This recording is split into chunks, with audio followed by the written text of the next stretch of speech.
Aloha visuals, welcome back to another video, and here today I'm really excited to be bringing you guys the Call of Duty World League Qualifier Day 1 recap for those who might have missed it. If you missed any matches, or if you just missed anything in general, we're going to be going over absolutely everything, and kind of like a little bit of a short summary. So the day just got over. It's currently 11:50 p.m. for me, so it's almost midnight, and it was a fantastic day of Call of Duty. Just to kind of give a little bit of a recap on the overall production. Production from ESL is fantastic. I cannot utter that enough. They're obviously a major corporation, make a lot of different esports, and this is something that we've never seen before. This type of production is insane. The casters are fantastic. We also have like an analysis desk as well, which was amazing. The casters and everyone, put in a lot of work today, and they absolutely killed it. The production there as well. There was a couple issues with COD caster because that hasn't really been fixed yet. But they went through it, and that honestly was probably one of the best days, and probably the perfect way to start off a Call of Duty World League season. And as big of a deal as that is, they definitely started off in a very dominant and a very awesome way. I know it's kind of weird the way I'm describing it, but it was just a really solid day from everyone. There's EU action, there's also ANZ action going on constantly, so if you guys are ever curious, if you're up at a different time, if you're in a different region, there's always going to be something going on for the next couple of days, so just letting you guys know that.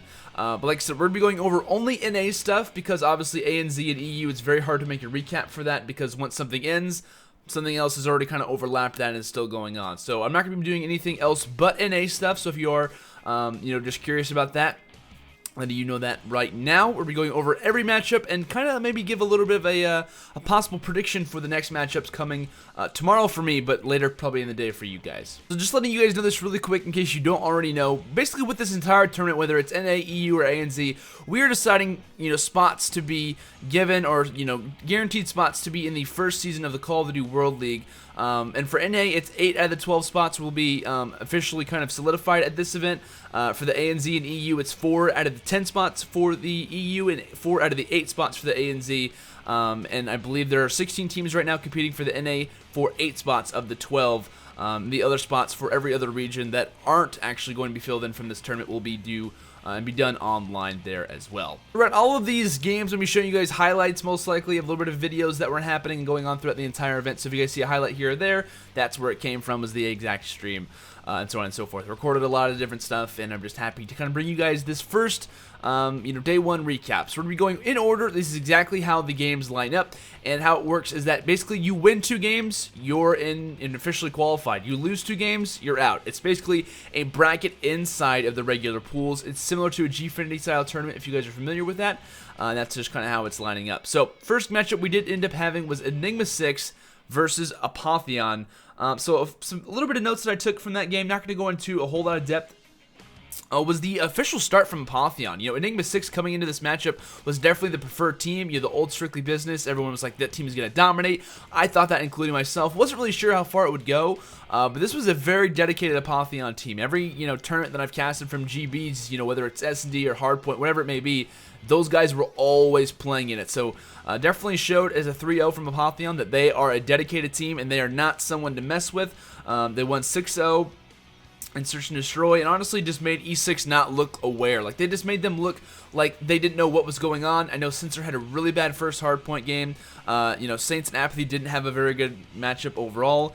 And the Bandits/Protects were, in my opinion, a really good win from Apotheon, and the specialist choices were not how I would probably advise E6 to ever do that again. So, very dominant win from Apotheon, as they're only now 1 game away from obviously qualifying, and that means Enigma 6 is only 1 game away from not qualifying and having to at least go through the online qualifier if they expect to make it in Season 1. Next matchup we had was Optic Gaming versus Orbit.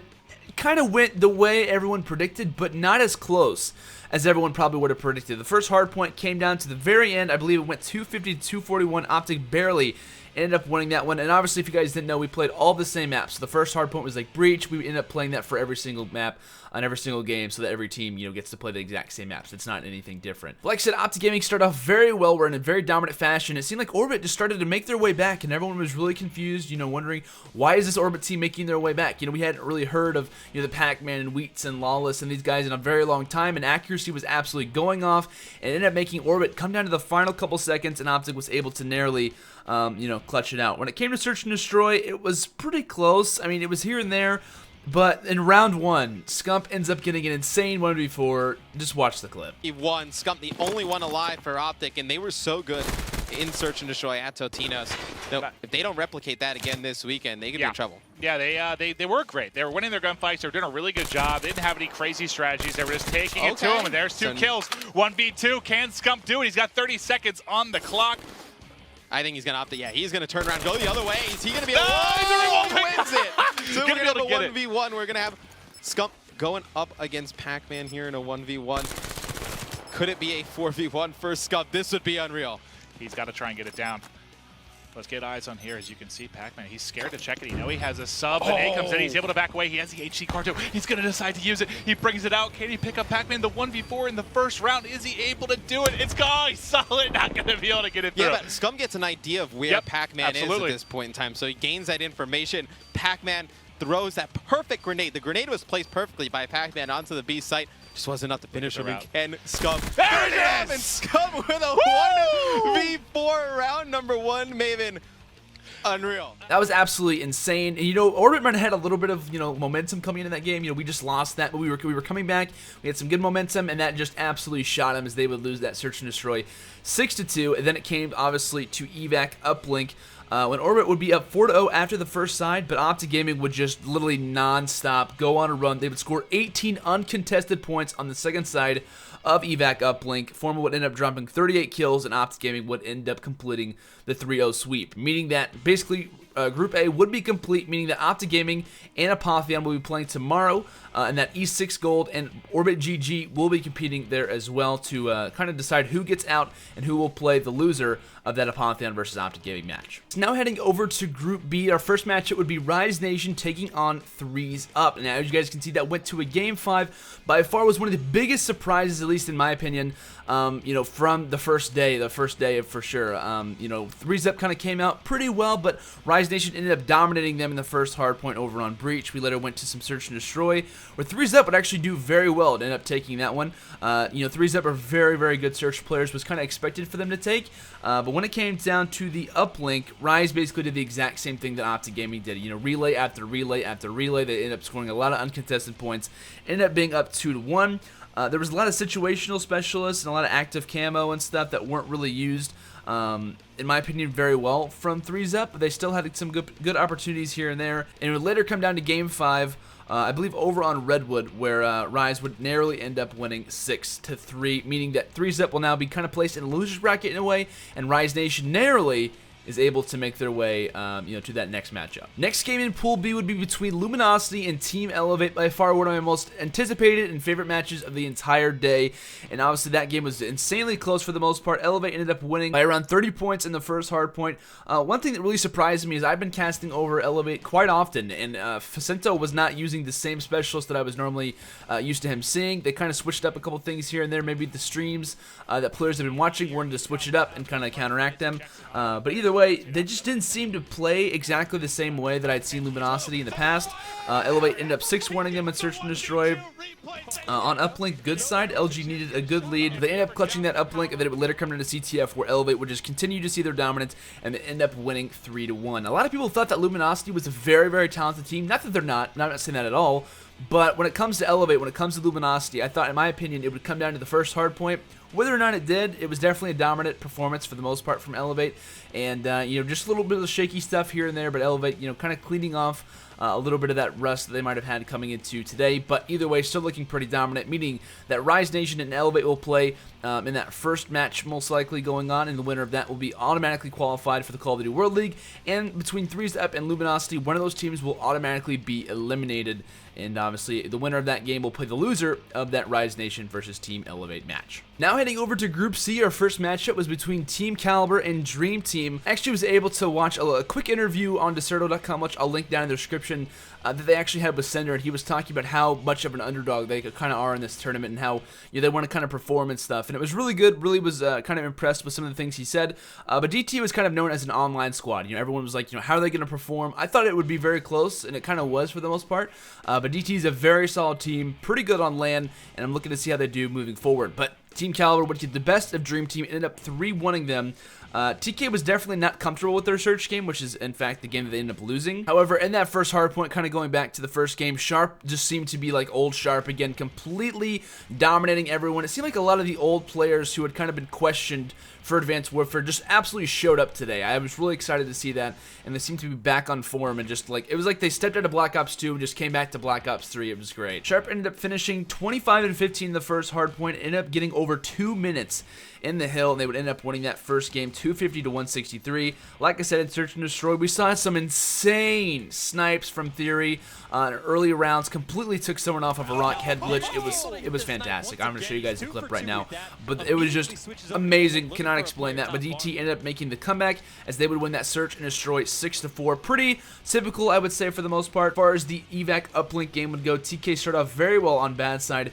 Sharp continuing to dominate, and TK would end up winning that matchup there as well. We later went over to CTF for what would be the ending game, as TK would be able to clutch it up and win overall, like I said, 3-1. That would be the first matchup, meaning that DT would be kind of down to the loser's bracket, and we would have Envious versus CLG up next. Personally, coming into this game, I was definitely high-horsing CLG. I was thinking they're going to be a very good team, and they seemed very, very shaky. CLG has been in a team house for, I think, the past week.